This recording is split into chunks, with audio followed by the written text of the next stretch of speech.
Olá pessoal, sejam muito bem-vindos a mais uma de nossas aulas. Nesta aula nós vamos tratar sobre o batismo cristão, nós vamos dar continuidade àquele nosso estudo sobre o batismo cristão. Então o que nós aprendemos nas nossas últimas aulas? A primeira coisa que nós vimos é que as pessoas elas estranham muito a forma como a igreja presbiteriana ela pratica esse sacramento que é o sacramento do batismo, né? E um dos motivos pelos quais as pessoas elas estranham a prática do batismo da igreja presbiteriana do Brasil é porque nós batizamos crianças, né? Então, esse é o principal motivo pelos quais as pessoas acham que o nosso batismo não é um batismo bíblico, que pelo contrário é algo que se parece muito com a Igreja Católica Romana. Mas quando nós vamos olhar o motivo pelo qual existe esse estranhamento, nós vamos perceber dois motivos principais. O primeiro motivo é o motivo histórico. Quando nós olhamos para a sociedade evangélica brasileira, o que a gente percebe é que a maioria das igrejas que existem, elas vão ser pentecostais, neopentecostais e batistas. Os neopentecostais, eles vão surgir dos pentecostais. E os pentecostais, eles vão ser muito influenciados pelos batistas. E quando nós vamos olhar ali as origens da igreja protestante, ou das igrejas protestantes, o que a gente vai ver é que os batistas, eles eram diferenciados exatamente pela questão do batismo. É por isso que os batistas têm esse nome, né, que é o nome de batista. Porque os batistas, eles acreditam que a pessoa ela só pode ser batizada quando ela tem ali uma certa idade, que aí na cabeça deles, eles já têm a capacidade de se arrependerem, então eles podem fazer a sua profissão de fé e podem se batizar. Então, para os batistas, é exatamente isso o que acontece. É exatamente assim que eles pensam. E exatamente por isso, eles eram considerados como um grupo diferente na época da Reforma Protestante. E eles recebem, então, esse nome aí de batista. Mas quando a gente vai ver as primeiras igrejas protestantes, né, as protestantes raízes mesmo, a gente vai ver que todas elas batizam criança. A igreja luterana batiza criança. A igreja anglicana batiza criança. Até a igreja metodista batiza criança, né? Então a igreja presbiteriana também batiza criança. Então esse é o primeiro motivo, é um motivo histórico, né? Por causa do tipo de protestantismo, do tipo de igreja evangélica que se disseminou no Brasil, que vingou, digamos assim, aqui no Brasil. Mas quando a gente olha as igrejas aí mais antigas, a gente percebe que essas igrejas, elas elas batizam crianças, que elas têm essa prática de batizar crianças. Então esse é o primeiro motivo, é um motivo histórico. O segundo motivo é um motivo teológico, né, que nós vimos aí na nossa aula passada, porque há uma falta de compreensão, uma confusão e como se relacionam os dois testamentos, né? Como se relaciona o Antigo com o Novo Testamento. Então, como a gente viu ali no vídeo o pacto, a aliança da graça, né? E como nós vimos também no nosso vídeo anterior, existe essa confusão, né? As pessoas elas não sabem aí o que continua, o que não continua na nova aliança, aquilo que é chamado de aspecto de continuidade e aspecto de descontinuidade. E nós estabelecemos na nossa aula passada que o batismo ele é a circuncisão cristã, né? Então, nós não vamos aprofundar mais nisso, tentando provar que o batismo é a circuncisão cristã, porque nós já fizemos isso no nosso último vídeo, na nossa última aula. Então, o fato é esse, o batismo é a circuncisão cristã. E o que é a circuncisão? É um rito de iniciação. Então, a circuncisão no Antigo Testamento, a circuncisão para o povo de Israel, era um rito de iniciação. na religião ali do Antigo Testamento. E o batismo ele é um rito de iniciação também, né? Então, o batismo ele é um rito de iniciação na igreja visível. Somente a partir do momento em que você se batiza é que você passa a fazer parte da igreja visível, do povo visível de Deus aqui na terra. Então, se você quer compreender do que eu estou falando, o que é a igreja visível, o que é a igreja invisível, para você entender esse conceito igreja visível, você tem que assistir o nosso vídeo A Igreja de Deus, a nossa aula, né? A Igreja de Deus. Procure aí no YouTube que você vai encontrar, aí no nosso canal, a nossa aula A Igreja de Deus. Então, teologia sim, né? Teologia ela é como uma corrente que ela tem vários elos e um elo depende do outro, né? Então, é assim, você tem que compreender uma coisa para compreender outra, para compreender outra, para compreender outra, né? Então, é por isso que eu estou indicando todos esses vídeos e eu não posso explicar cada uma dessas coisas tintim por tintim, senão iria ficar um vídeo enorme, né? Então, é por isso que eu fiz separado, né? Então, por isso que está explicado lá o que é a igreja visível, o que é a igreja invisível, no nosso vídeo A Igreja de Deus.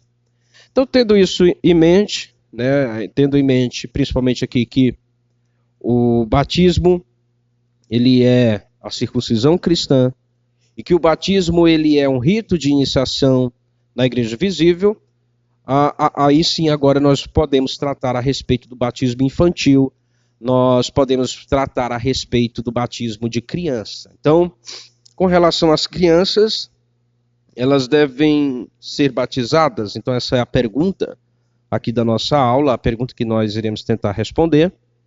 E a resposta a essa pergunta ela vai depender da resposta a uma questão que é muito mais ampla, né? Qual é a condição da criança no pacto da graça ou da redenção? A criança, elas fazem parte da família da aliança? Então, trocando em miúdos, né? A criança, ela faz parte da igreja visível?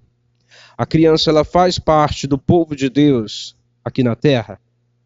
Se a criança faz parte da igreja visível, se ela faz parte do povo de Deus, então ela tem que passar pelo rito de iniciação, porque sem passar pelo rito de iniciação, ela não faz.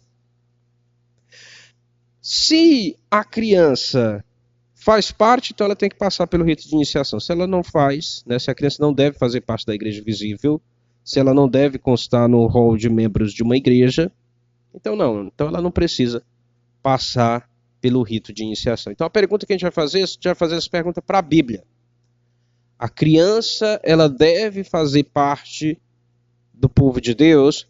A criança deve fazer parte da igreja visível? Então essa pergunta deve ser feita para a Bíblia. A questão realmente importante acerca do batismo infantil, como sendo a circuncisão cristã, ou seja, como sendo o rito de iniciação na igreja visível, é o seguinte: as crianças elas foram incluídas como beneficiárias do pacto de Deus com Abraão, e a resposta é evidentemente positiva, né? Como nós podemos ver lá em Gênesis. Convido você aí a abrir a sua Bíblia, vou abrir a minha aqui. Gênesis, capítulo 17, versículos de 9 a 12. O que diz? Gênesis 17, de 9 a 12. Só um segundinho, vamos encontrar a referência. Gênesis 17.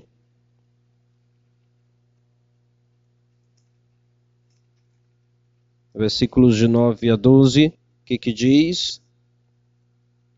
Ó Deus disse a Abraão: guarde a minha aliança, você e a sua descendência no discurso das gerações. Esta é a aliança que vocês guardarão entre mim e vocês e as suas descendências, todos do sexo masculino do meio de vocês deverão ser circuncidados. Vocês devem circuncidar a carne do prepúcio Isso servirá como sinal de aliança entre mim e vocês. Aí veja o que diz aí. O menino que tem 8 dias será circuncidado entre vocês. Todos do sexo masculino nas suas gerações devem ser circuncidados. Também os escravos nascidos em casa, comprados de qualquer estrangeiro que não for da sua linhagem. Então, para fazer parte da igreja visível no Antigo Testamento, era necessário passar pela circuncisão. Por quê? Porque a circuncisão era o rito de iniciação. E aqui, nesse texto, então, diz que a criança deveria ser circuncidada. Quando? A partir do 8º dia de nascido. Então, a partir do 8º dia de nascido, a criança deveria ser circuncidada para ali passar a fazer parte da comunidade da aliança, para passar a fazer parte do povo de Deus, da igreja visível na terra. Então, é importante compreender que a aliança que Deus fez com Abraão, o pacto da graça, é a implementação histórica de uma aliança eterna que nunca foi anulada, né? Então, o pacto da graça, a nova aliança, ela faz parte do pacto da graça. Então, para entender isso, você precisa assistir o nosso vídeo Aliança da Graça. Recomendo você mais uma vez a assistir esse vídeo para você entender o que estou falando. E mais o que eu estou dizendo é, a nova aliança, que é a aliança feita em Jesus Cristo, ela faz parte do pacto da graça. Não é um novo pacto, ainda é o mesmo pacto. É o pacto da graça. Então, quando nós olhamos para o Antigo Testamento, nós vamos ver que existiam 2 sacramentos que persistem no Novo Testamento. E esses 2 sacramentos é a ceia do Senhor, a Páscoa e a circuncisão. E persistem no Novo Testamento. Então, a Páscoa, ela é a ceia do Senhor no Novo Testamento. Então, a essência é a mesma. A fé, o objeto da fé é o mesmo. A fé é a mesma. Muda o sinal. Por quê? Porque aquilo que aquele sinal antigo apontava se cumpre, que é Cristo. Né? Então, na Páscoa o cordeiro era morto, o sangue dos animais era passado nos umbrais da porta, se comia ervas amargas. Esses elementos se cumprem em Cristo. Né? O Hebreus vai dizer, não precisa mais matar um cordeiro, porque Cristo já foi entregue em sacrifício de uma vez por todas. Né? Não comemos mais erva amarga, porque agora nós temos a doce salvação por meio de Cristo, e comemos então agora não o sacrifício sangrento, porque Cristo já foi sacrificado, mas um sacrifício que não precisa derramar sangue, um doce pão, o doce vinho. O sangue torna-se vinho, algo que já até tinha sido profetizado por Jacó, que o sangue se tornaria vinho. Né? Então, não precisamos mais matar animais e tudo na Páscoa, mas o significado é o mesmo, é a fé no Cristo. No Antigo Testamento eles participavam da Páscoa com a fé no Cristo que haveria de vir. No Novo Testamento nós participamos da ceia com a fé no Cristo que veio e que voltará. A essência é a mesma, muda o sinal, mas a essência é a mesma. Então a Páscoa ela continua como? Ela continua na ceia do Senhor. Mateus 26, você vai ver isso, né, que Jesus institui a nova Páscoa da nova aliança. E o batismo, como nós vemos lá no livro de Gálatas, ele é a circuncisão cristã. Né? Então, a circuncisão continua e ela continua por meio do batismo. E foi isso o que nós aprendemos. Então, é o mesmo pacto.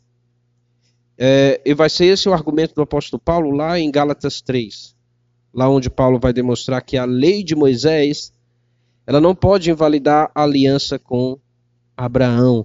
Né? Então, o que Paulo vai mostrar é aquilo que foi estabelecido antes da lei ser entregue por Moisés, continua. E aí você vai ver, o dia do descanso continua, os dízimos continuam, né? E a circuncisão também continua.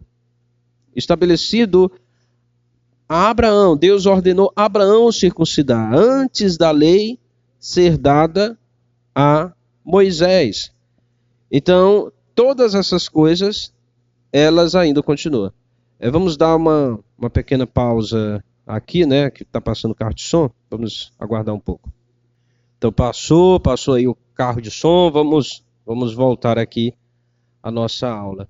Então, esse vai ser o argumento de Paulo, né? Existem as coisas ali que foram dadas antes a da lei, elas continuam. E você vai até perceber que quando a circuncisão ela é estabelecida como um estatuto perpétuo.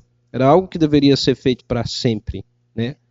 Só que em nada diz que da mesma forma, né? Muda a forma. A forma agora é o batismo, mas é a circuncisão que continua. Por conseguinte, a aliança mencionada no Novo Testamento não é outra aliança recente estabelecida que anulou a aliança feita com Abraão, né?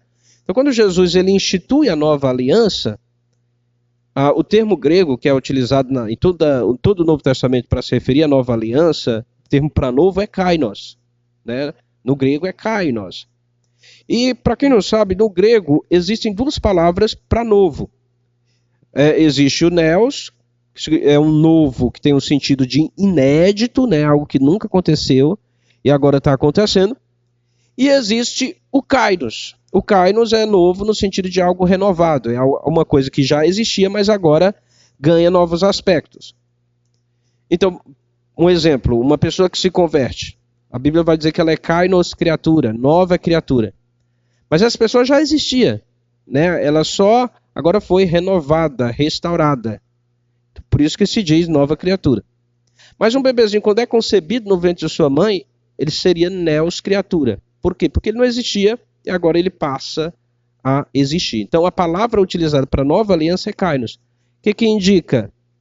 O que indica é que, você vai ver o apóstolo João falando também lá no 1 João, né? Não vos dou esse não é um novo mandamento que eu dou para vocês, mas o Antigo Testamento, e depois ele vai dizer que é um novo mandamento, né? E aí quando você vai ver, o que você vai perceber? Que ele é novo no aspecto de que há novos atributos, né? Quando Jesus fala, novo mandamento vos dou, que vos ameis uns aos outros como eu amei. Então já tinha um mandamento para amar no Antigo Testamento, amar o próximo. Mas agora tem um padrão perfeito, que é o padrão do próprio Jesus Cristo. Então tem esse aspecto novo, e aí é por isso que lá está kainos mandamento, né? Porque é antigo, mas ao mesmo tempo é novo, né? Porque tem novos aspectos. Então assim também a nova aliança. Ela é nova, mas no sentido de que tem novos aspectos, e não nova no sentido de que é inédito, mas é a mesma aliança que foi feita com Deus, por Deus, desde lá de Adão, né? Então assista lá o vídeo, a Aliança da Graça, para você entender isso, como é a mesma aliança. Então o fato é que a igreja é a mesma, os da fé é os que são filhos de Abraão. Então Abraão, por que Abraão foi salvo? Abraão foi salvo por Cristo. Abraão foi salvo porque ele creu no Cristo que haveria de vir. Quando que ele creu no Cristo que haveria de vir? Quando ele acreditou, e Paulo vai dizer isso, né, lá em Gálatas 3, lá em Romanos 11, Paulo vai dizer que ele acreditou, quando ele acreditou que por meio dele seria, por meio da família dele, do clã dele, seria abençoado todos os clãs, todas as famílias da terra. Então, quando ele crer nisso, ele está crendo em Cristo. Por que ele está crendo em Cristo? Porque Cristo virá da descendência de Abraão, e por meio de Cristo, o evangelho vai se espalhar por todo o mundo, e todas as famílias da terra serão abençoadas. Então, é exatamente isso, a aliança é a mesma. No tempo do Antigo Testamento, então, as pessoas elas eram salvas quando elas confiavam na obra da redenção que Deus proveria em Cristo, ou seja, as pessoas elas eram salvas por acreditar no Cristo que haveria de vir. Quando elas praticavam aqueles rituais ordenados por Deus, aqueles rituais eles tinham como seu objetivo, o seu cumprimento, Jesus Cristo. Então as pessoas elas eram salvas por sua fé no Cristo que haveria de vir. Hoje as pessoas elas são salvas ao confiarem na obra redentora que Deus proveu em Cristo. Ou seja, hoje nós somos salvos porque nós cremos no Cristo que veio e no Cristo que voltará, na obra cumprida de Jesus Cristo e na obra que ele ainda vai cumprir na restauração de toda a terra, de todo o universo. Logo então, por que razão os filhos dos membros da aliança na nova dispensação, né, nós vemos, é o mesmo pacto, o pacto da graça é o mesmo, ele tem várias dispensações, né, desde o Antigo Testamento já é graça, já é pacto da graça. Então, só quem pôde ser salvo pelas obras foi Adão, né? As pessoas às vezes dizem, no tempo do Antigo Testamento era a lei, agora é a graça. E isso é completamente errado, né? No Antigo Testamento já era graça. Só quem poderia ser salvo por lei, por obedecer, por obediência, por obras, foi Adão. Que se ele cumprisse ali o pacto de perfeita obediência, então ele seria salvo, ele herdaria a vida eterna. Então só quem poderia ser salvo por obras era Adão. Mas depois de Adão, a natureza humana foi completamente corrompida. Então ninguém mais pode ser salvo por obras, só pode ser salvo pela graça. Então é por isso que o pacto da graça, ele já é estabelecido lá em Gênesis 3, e principalmente 3,15, né? Quando Deus promete o descendente da mulher que esmagaria a cabeça da serpente. Desde então as pessoas são salvas pela fé em Cristo, pela espera desse descendente. Então, as pessoas são salvas por confiarem no Novo Testamento. Cristo é o centro, o pacto é o mesmo. Então, logo, por que razão os filhos do membro da aliança da nova dispensação deveriam ser excluídos da comunidade do pacto? Isto é, da igreja visível. Por que negar-lhes o selo da aliança, que é o batismo cristão? Então, a circuncisão era um selo, era um símbolo que manifestava, esse faz parte do povo de Deus. O batismo também é um selo, né? Quando você batiza, ali é o seu rito de iniciação na igreja visível. Significa, esse faz parte do povo de Deus. É uma demonstração pública de que você faz parte do povo de Deus. Por que negar esse selo aos nossos filhos? Né? Então essa é uma outra pergunta. E as crianças, elas estavam incluídas no pacto da graça na antiga dispensação. E elas estão, então, incluídas nesse mesmo pacto no Novo Testamento. Porque se não é assim, nós vamos ver que no Novo Testamento tem declarações que elas não vão fazer sentido se as crianças devessem ser excluídas da comunidade da aliança. Se as crianças elas não devessem fazer parte da igreja visível. Né? Veja, o próprio Senhor Jesus Cristo, ele vai afirmar que às crianças pertence o reino dos céus. Quando você lê lá, Lucas capítulo 18, versículo 16, você vai ver que está escrito o seguinte: Jesus, porém, chamando as crianças para junto de si, disse: deixem que os pequeninos venham a mim e não os impeçais, porque dos tais é o reino de Deus. Então, Jesus diz que o reino de Deus é de quem? O reino de Deus pertence às crianças e elas fazem parte do seu reino. Elas são parte do povo de Deus. Elas são parte do reino de Deus. Elas fazem parte ali do povo de Deus. François Turretin, né, alguns chamam de Turretin, mas a gente fala François Turretin, ele vai dizer o seguinte: pois bem, se foi correto aos infantes serem trazidos a Cristo, por que também não serem recebidos para o batismo? O símbolo de nossa comunhão com Cristo. Por que a igreja não deveria receber no seu seio aqueles a quem Cristo recebeu no céu? Então por que a igreja não vai receber aqueles a quem Cristo recebeu? Se Cristo recebeu as crianças, nós também precisamos receber. E para nós podermos receber as crianças, elas precisam passar pelo rito de iniciação. Elas precisam passar pelo batismo. Atos 2,39 vai dizer: porque a promessa é para vocês e para os seus filhos, e para todos os que ainda estão longe, isto é, para todos aqueles que o Senhor, o nosso Deus, chamar. Então Pedro aqui, ele diz para as pessoas, depois daquele seu sermão, né, que a promessa é para eles e para os filhos deles. Ele poderia ter dito simplesmente que é para eles e para todos os que estão longe e o Senhor chamar, né?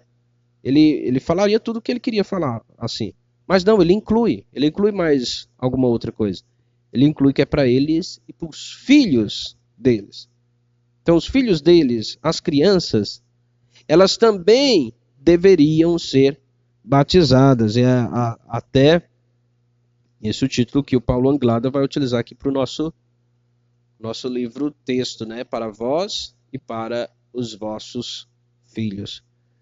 Então, a Escritura vai dizer que as crianças elas fazem parte do reino de Deus. A Escritura vai dizer que as crianças elas devem fazer parte da igreja visível. Paulo, em 1 Coríntios 7, versículo 14, vai dizer: se não fosse assim, os filhos de vocês serão impuros, porém agora são santos.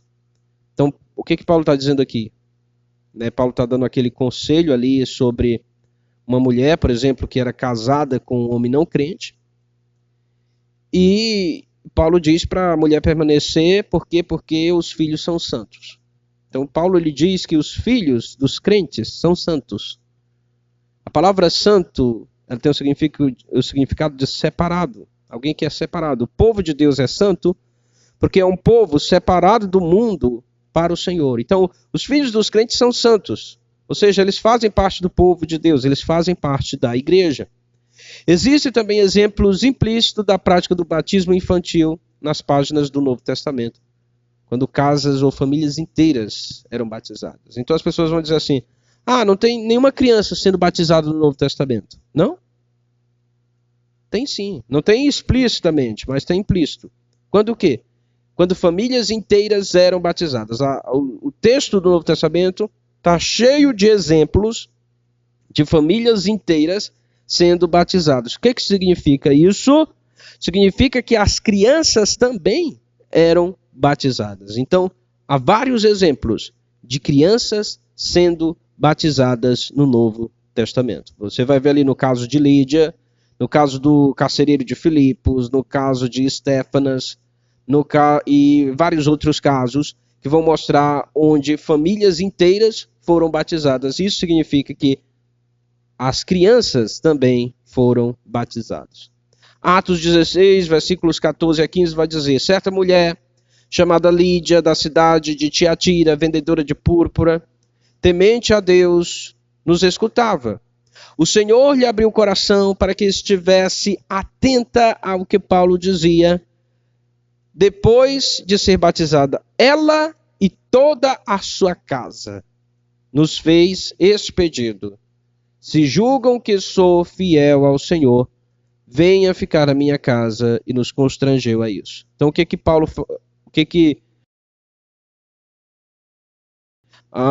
Lucas fala aqui, né, narrando essa história no livro de Atos, que foi batizada ela e toda a sua casa.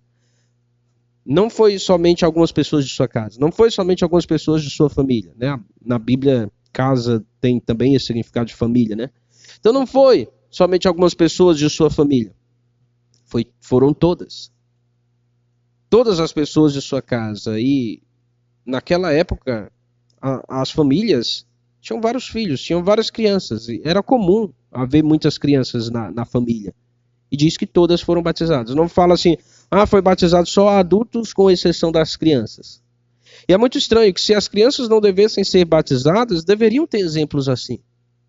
Deveria ter exemplos de que foi batizado todos os adultos, com exceção das crianças, porque é algo novo, né? A circuncisão era para as crianças. Se isso não devesse continuar sendo para as crianças, deveria ter algo claro na Bíblia dizendo: crianças não devem ser batizadas. Mas não. Pelo contrário, a gente vai ver na Bíblia famílias inteiras sendo batizadas. Atos 16, 30 a 33 vai dizer: depois, trazendo-os para fora, disse: senhores, o que devo fazer para que seja salvo? Eles responderam: creia no Senhor Jesus e você será salvo, você e toda a sua casa. E pregaram a palavra de Deus ao carcereiro e a todos os que faziam parte da casa dele. Naquela mesma hora da noite, cuidando deles, lavou-lhes as feridas por açoites, e logo a seguir ele e todos os membros da casa dele foram batizados. Ele e todos os membros da casa dele. Todos os membros de sua família foram batizados. Então, nós temos sim exemplos de crianças sendo batizadas no Novo Testamento. As crianças foram batizadas, porque diz todos, não somente alguns. 1 Coríntios 1,16, batizei também a casa de Estéfanas. Além destes, não me lembro se batizei algum outro. Então, como nós vemos, existe sim o batismo de crianças no Novo Testamento. Na verdade, o Novo Testamento ele fala de 9 casos de batismos nos quais os nomes das pessoas elas são mencionadas. A gente vai ver ali que o Novo Testamento ele vai citar 9 batismos nominais. Ele vai falar batismo de Simão mágico, batismo do eunuco etíope, o batismo de Paulo, o batismo de Cornélio, o batismo de Lídia, o batismo do carcereiro de Filipos, o batismo de Crispo, o batismo de Gaio, o batismo de Estéfanas. Desses 9, presta atenção, desses 9 batismos que são mencionados no Novo Testamento, 2 não tinham famílias, que é o eunuco etíope e Paulo, o resto todos tinham família. Então a Bíblia tem mais exemplos de crianças sendo batizadas, de casos em que crianças foram batizadas, do que casos em que não foram. O ponto é que o batismo de uma casa inteira como tal é com o padrão que governa a circuncisão em Gênesis 17, do 11 ao 17. Então, por que havia o batismo de uma casa inteira? Esse era o padrão lá de Gênesis 17. Onde toda a família de Abraão, todos os do sexo masculino, foram circuncidados. Tanto adultos quanto crianças. Então, a mesma coisa acontece no Novo Testamento. Todos são batizados. Ecoa esse padrão que acontecia. Então, você vê que há batismo sim de crianças no Novo Testamento, e não somente no Novo Testamento, quando a gente vai para a história, né, quando a gente analisa ali os primórdios do cristianismo, os escritos dos pais da igreja. Só um minuto aqui, vou beber uma aguinha.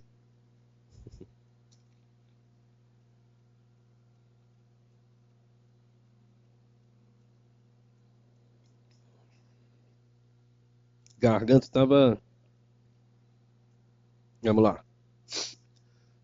Quando você vê ali os escritos dos pais da igreja, você vai ver que todos eles vão falar com naturalidade a respeito do batismo infantil, a respeito do batismo com criança.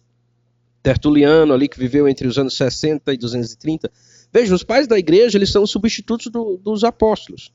Alguns dos pais da igreja foram discípulos dos apóstolos. Né? Então, do ano Tertuliano aí viveu 160 a 230 depois de Cristo, mais ou menos 100 anos, pouco mais de 100 anos depois da morte de Jesus. E o que diz Tertuliano? Lá vai estar nos escritos dele o batismo de crianças sendo tratado com naturalidade. Hipólito de Roma, outro pai da igreja que viveu entre 170 e 236 depois de Cristo, também fala sobre batismo infantil. Orígenes 185 a 254 fala sobre o batismo infantil. Cipriano, 200 a 258 fala sobre batismo infantil. O grande pai da igreja, o grande teólogo Agostinho de Hipona vai dizer o seguinte: nenhum concílio jamais ordenara o batismo infantil, por ser esta uma prática que vinha desde os tempos apostólicos. Ele vai dizer também que ele nunca ouvira ou lera de alguém na igreja que sustentasse o contrário. Então o que Agostinho está dizendo? Por que não tem nenhum concílio da igreja dizendo que se deve batizar a criança? Ele vai dizer, porque era algo comum, porque era algo natural, porque era uma continuação daquilo que vinha desde o Antigo Testamento com a circuncisão. Era algo comum. Por isso que ninguém perguntava. Porque não era uma dúvida das pessoas naquela época se as crianças deveriam ser batizadas ou não. Não era uma dúvida, era comum.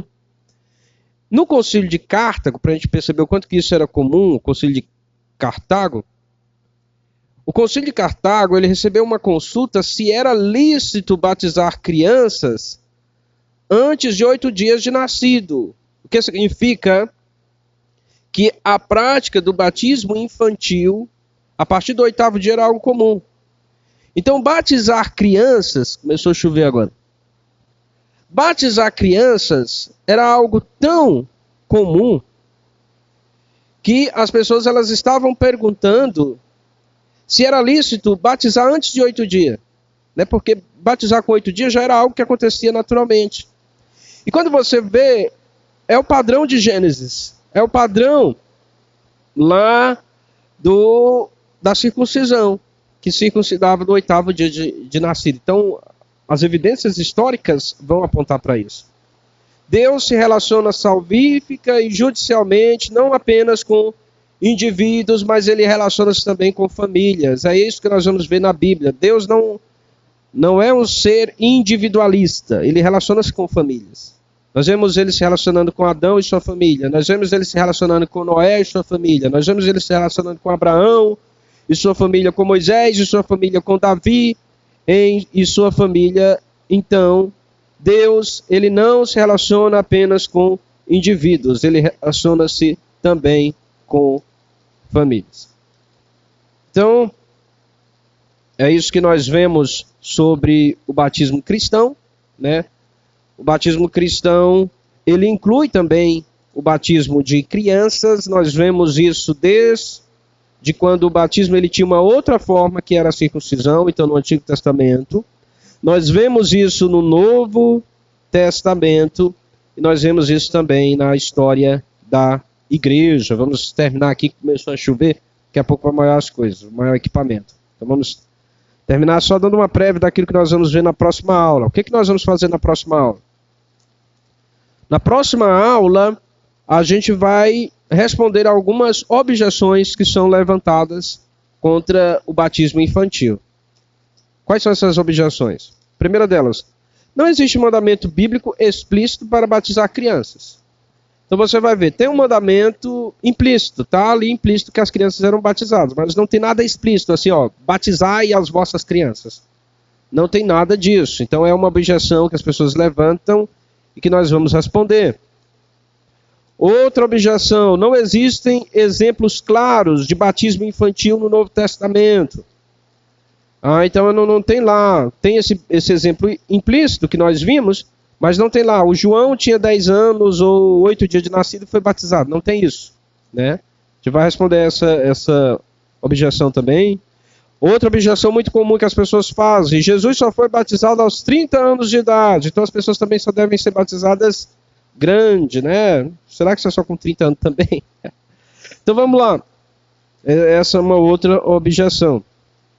Outra objeção, as crianças não preenchem as condições necessárias, arrependimento e fé. Então criança, ela não sabe se arrepender, ela não sabe ter fé, ou ela não consegue entender se ela se arrependeu de verdade, se ela teve fé. Então como é que a criança pode ser batizada?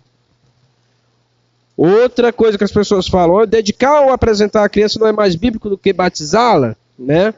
Não vamos batizá-la, mas para nós fazer parte, basta a gente consagrar, né? Apresentar. Essa pergunta é, será que isso é bíblico? Será que a gente tem isso na Bíblia? Uma outra pergunta, não é incoerência batizar a criança e não permitir que participem da ceia? Porque, para quem não sabe, nós presbiterianos, nós batizamos crianças, mas elas não participam da ceia ainda. Elas só participam da ceia depois de fazer a sua pública profissão de fé, ali, geralmente por volta dos seus 12 ou 13 anos de idade. Que benefício o batismo infantil pode proporcionar? Ou seja, para que batizar a criança, né? Para que batizar a criança? Elas não sabem de nada. Então essas são algumas objeções que a gente vai responder no nosso próximo vídeo, na nossa próxima aula. Então eu espero que você tenha compreendido, que você entenda a partir disso a importância que a família tem no plano de Deus, né? Então não é só você, é também a sua família, né? Devemos levar os nossos filhos, devemos levar a nossa família a Cristo e devemos nos importar com a vida de santidade dela, com a vida de comunhão na igreja também, né? Então, é uma das aplicações que nós podemos tirar. Então vamos nesse momento orar e vamos pedir ao Senhor que esteja nos abençoando. Oremos.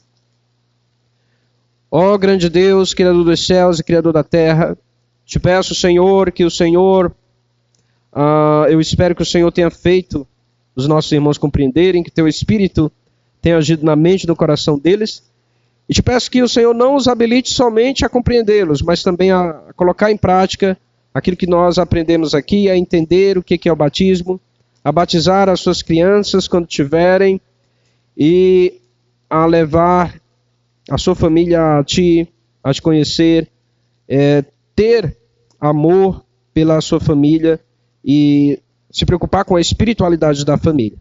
Senhor Deus, que o Senhor nos ajude a fazer isso e a entender essas coisas em nome de Jesus, que a ti nós oramos. Amém.